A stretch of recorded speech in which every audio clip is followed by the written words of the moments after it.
Value Impulses, the podcast for potential development by and with Uli Vogel.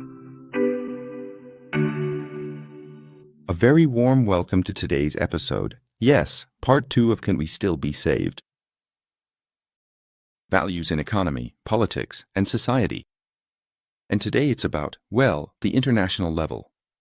In part 1, I dealt with Germany, so to speak, with domestic policy, with internal social and economic issues. And today I'd like to go up one level. And our motto is behind it, of course. What value impulses can I convey? What potential development is possible? And here we aren't, as is often the case in our podcast, focusing on the individual, who is, after all, the smallest, let's say, unique unit, a unit of value from which you can ultimately draw so much. But today I'm looking at the international system, how we're doing with our, well, over 200 countries here on our planet and, yes, what?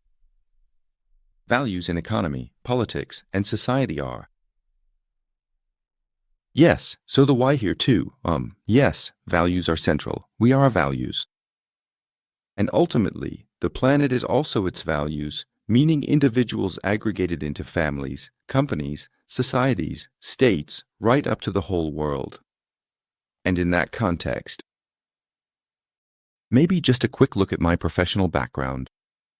I studied political science and then also did my doctorate in international relations and international politics. And it's quite funny today to mention my title, the title of my doctorate from back then, in the late 1990s. It was called Stability Transfer through NATO using the example of Poland. Yes, sovereign state and international.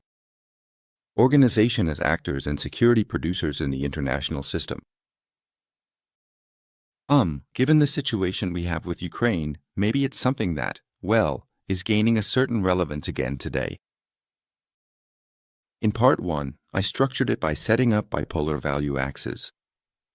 So, values that seemed very important to me for the state, for the economy, and also for society. 10 in total. And I'm using these 10 bipolar value axes again now to practically analyze the international system and delve into it accordingly. Why are the value axes bipolar? Because there aren't just good values, but also bad ones. So we don't just have to promote the good ones, but also push back the bad ones. And it's often very good and striking when you have a positive, desirable value. And at the same time, you also see what is actually the opposite. And what is it, then, that needs to be avoided? And that way, you create more awareness, in my opinion, for the topics. And that's also my goal here, to spark value impulses, awareness for certain things and topics and values. And at the same time to consider, okay, where do our potentials lie and how can we develop them further? Let's go.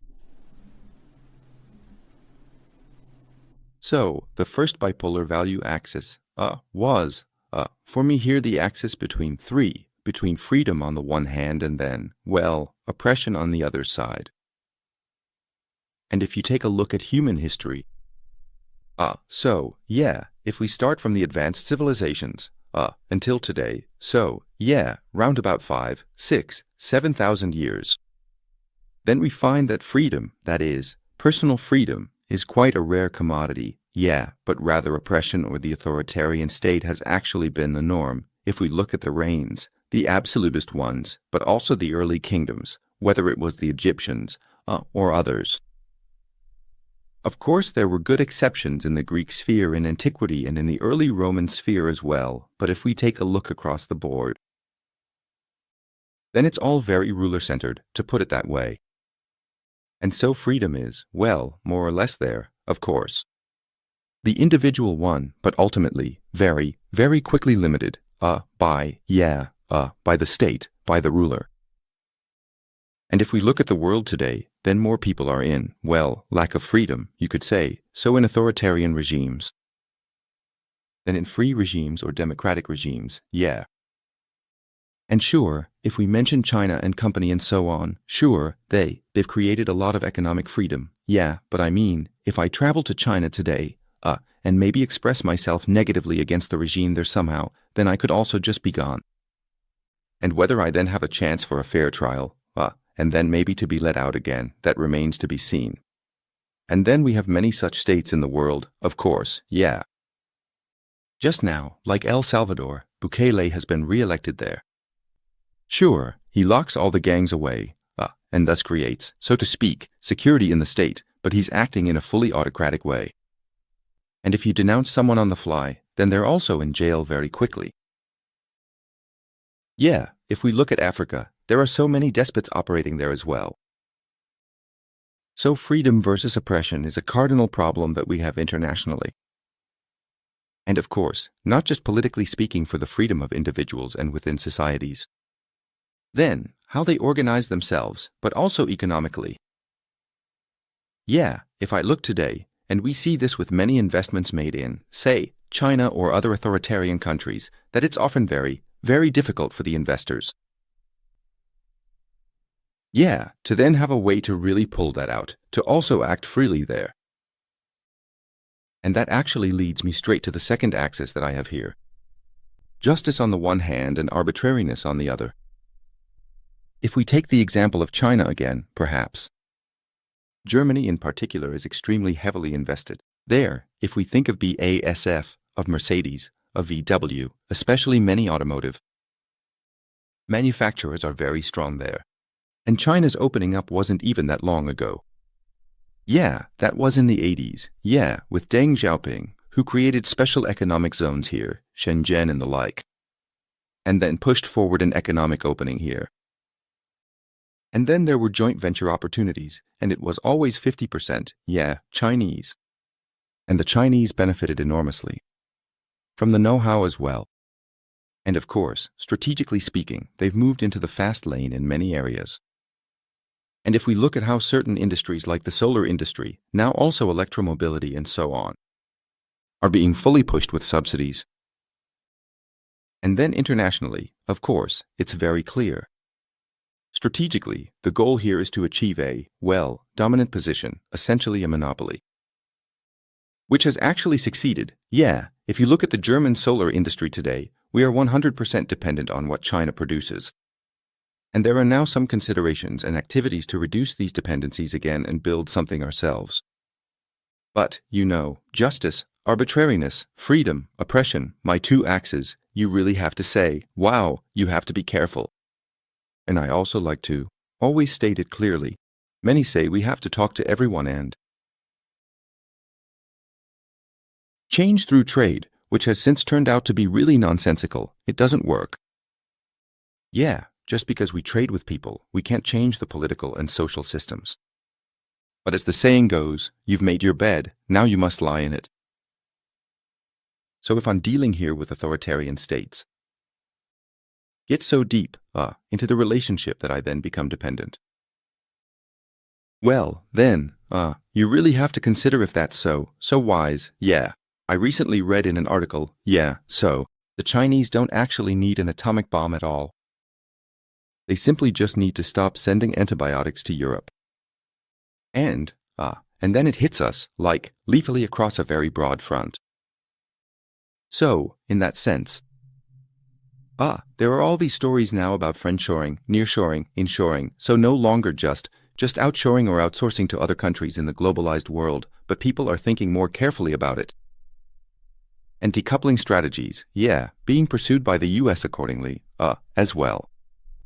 Now, I'm not a US fan, but I am at the point of saying that we are dependent on China in many areas, for example. Maybe also on other countries, especially regarding raw materials and other things. So, here we really have to see how we, maintain our freedom. And also, work with regimes that are then also economically fair. So, and my third axis was love versus hate. And taking that to the international level, it's a completely different topic. We've been living for over 10 years in Spain, here in Tenerife, and through the German school, we've met many couples and marriages that came about through the European Union's Erasmus program. So, student exchange in Europe, a semester here and there. And it's very nice to see how that has actually contributed to international understanding.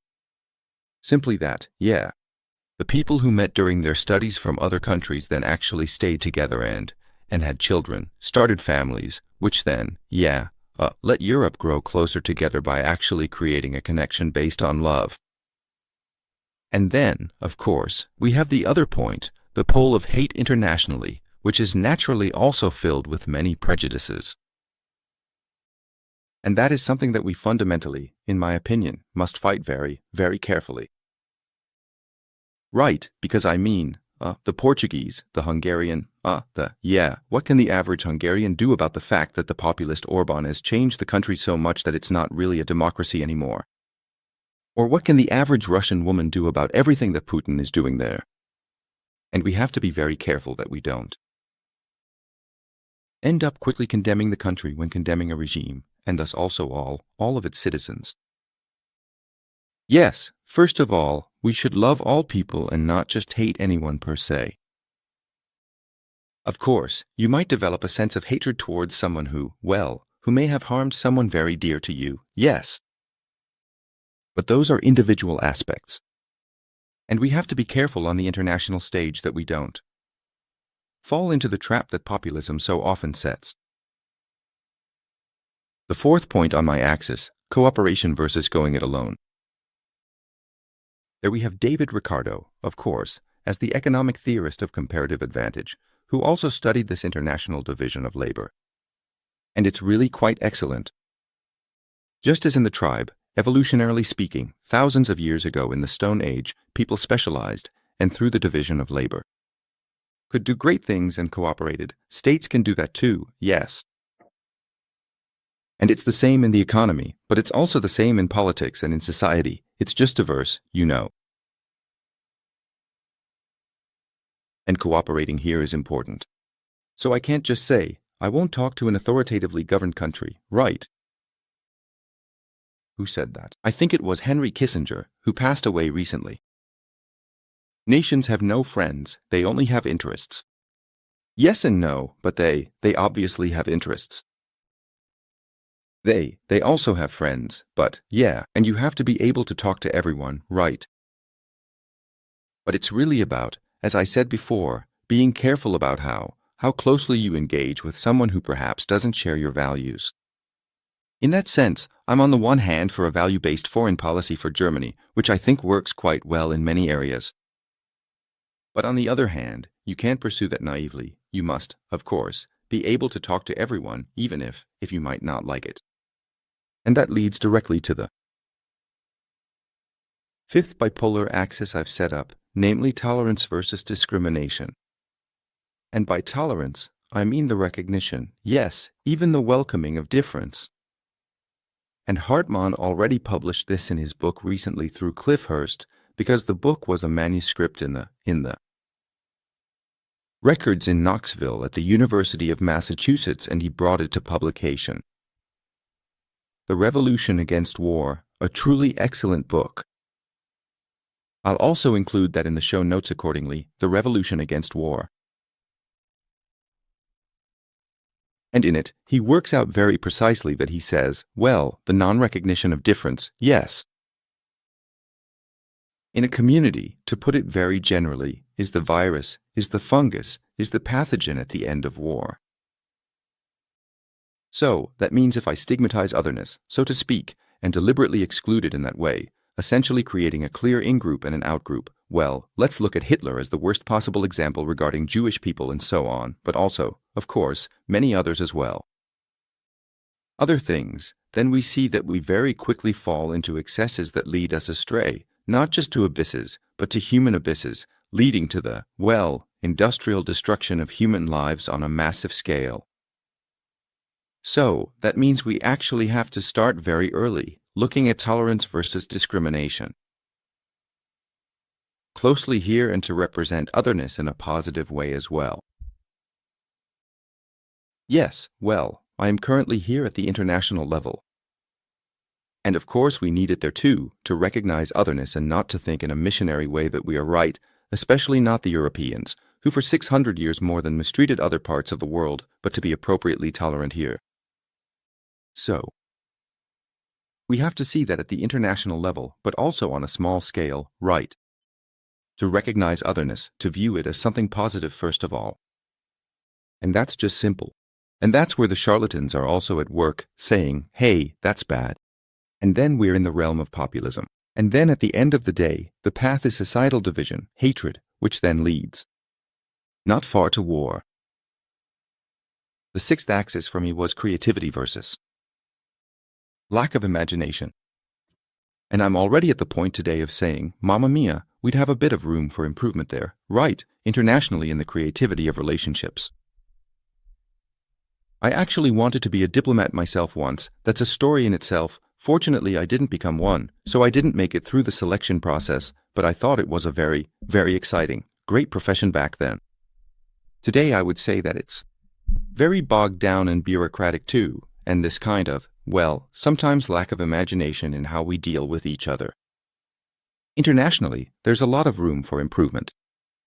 But many companies, if we look at the economy now, they use this creativity and are able to, well, create products, highly creative ones, that are successful across national borders.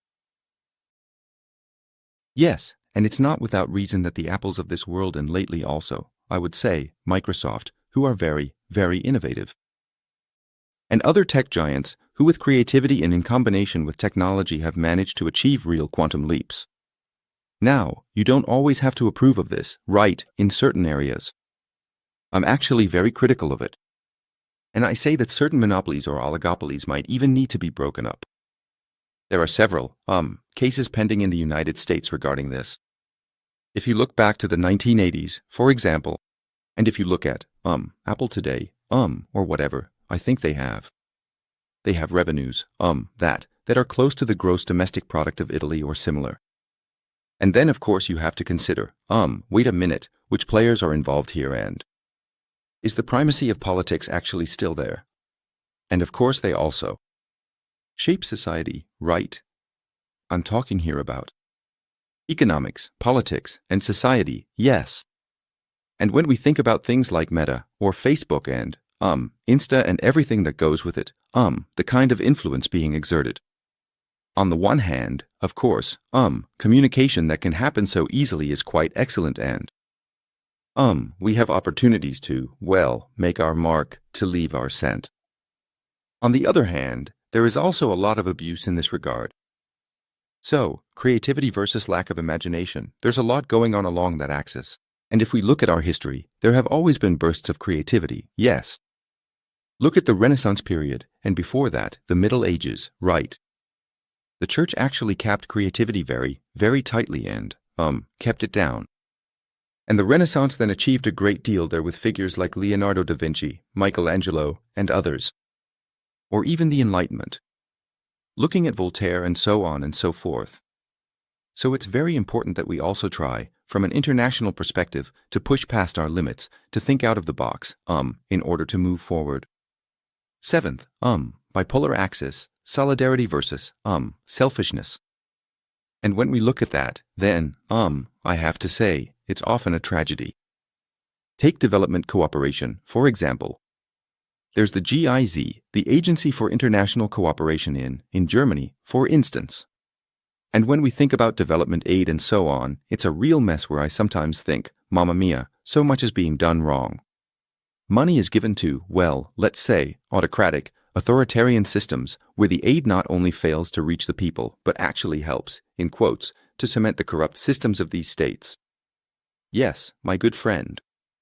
Wolfgang Fengler, now CEO of World Data Lab, wrote a doctoral thesis back then about how development aid, where it ends up and what its impact is.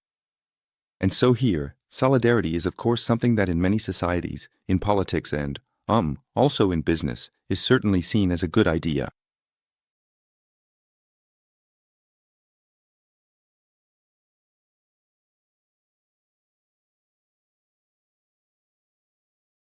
The will would also be there. But when you consider what sometimes happens and where the money flows, it's counterproductivity is unfortunately something we see very, very clearly here.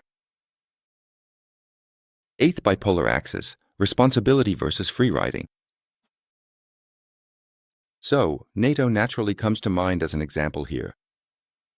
It's very topical when we look at Ukraine and the Russian aggressor here, and the thought that, well, they could also enter the Baltics. Yeah, quickly, even get there very fast. Into Vilnius or Estonia or something similar. And the Russians have the Königsberg exclave, Kaliningrad, there too. There's a NATO corridor that's only about 60 kilometers wide, I think. Then you can already think, oh boy. That's a hot potato.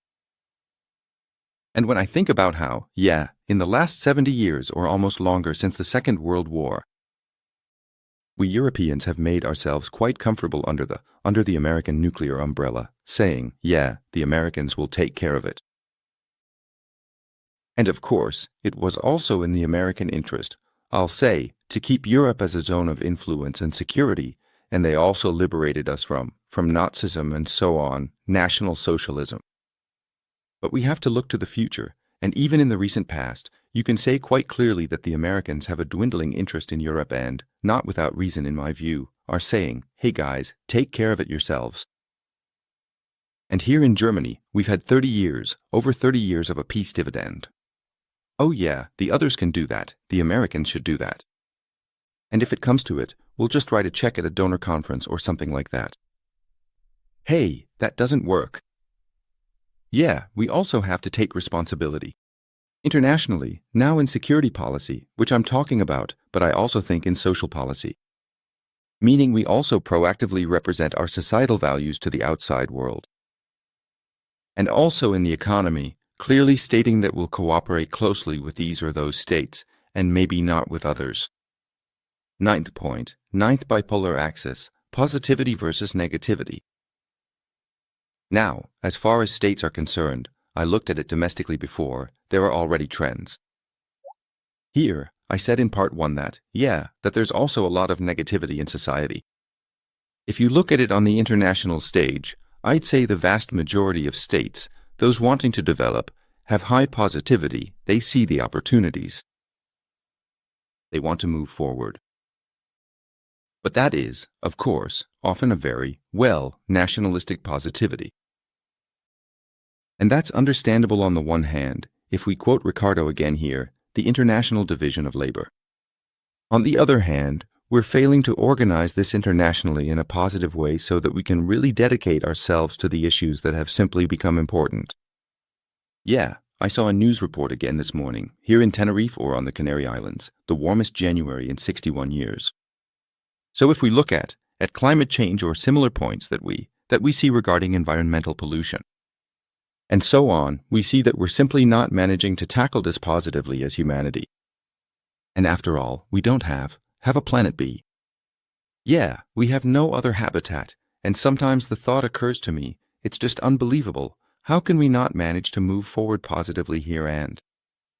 The last bipolar axis here, peace and war, Of course, for 2 years now, we've been at a point where we have to say, we wouldn't have really thought this possible over the last few decades.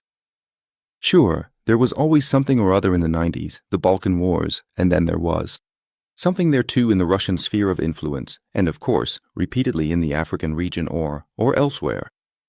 But nothing as extreme as what's happening now in Ukraine. 2 years of a war of aggression, a sovereign state simply invaded, Russia glosses over it to some extent. Saying it was always historically ours. But I mean, in the 90s, they fully recognized Ukraine internationally and got all the nuclear weapons out in return, which Ukraine handed over. And now they go and occupy Crimea in 2014. And then in 2022, the Russians wanted, or the regime wanted, that's how you have to put it, to basically hijack Ukraine completely, which hasn't succeeded so far. These are obviously really intense things that, in my opinion, won't end like that either. Ukraine won't manage to reconquer all of it. So there will have to be some kind of peace settlement. The point is, you have to talk to everyone and then bite the bullet, and you won't be able to achieve everything you want. And then if we look at the Middle East, the last point here, Hamas, Israel, and so on. Generally the Iranian-controlled, let's say, movements, there's a lot of pro-Palestine sentiment out there in the global public eye.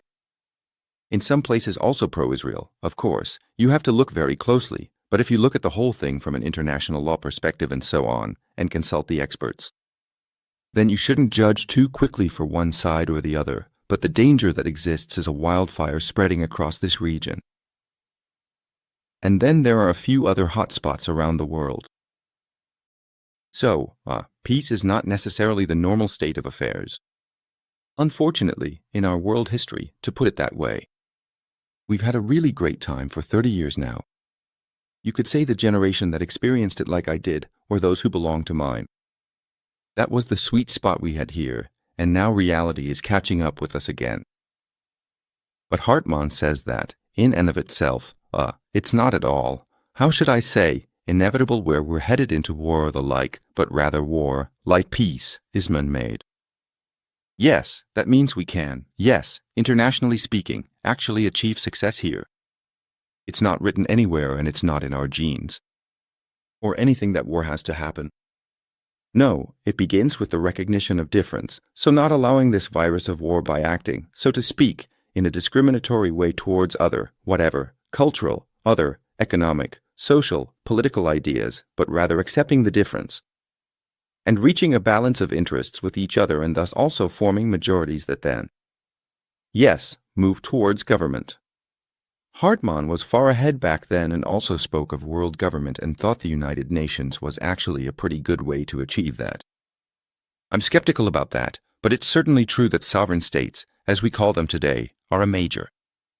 On the one hand, security factor, of course, for people, but on the other hand, also a hindering factor for a humanity that is united. Why? Because they are able to ultimately decide over the life and death of people internally. Yes, to say, I'm sending you to war and you have to go there and you can't do anything about it. On the other hand, however, the higher level of humanity is not addressed. And we're then at a point where you also have to say clearly, yes, wait a minute, we don't actually need the military and, so, Hartman,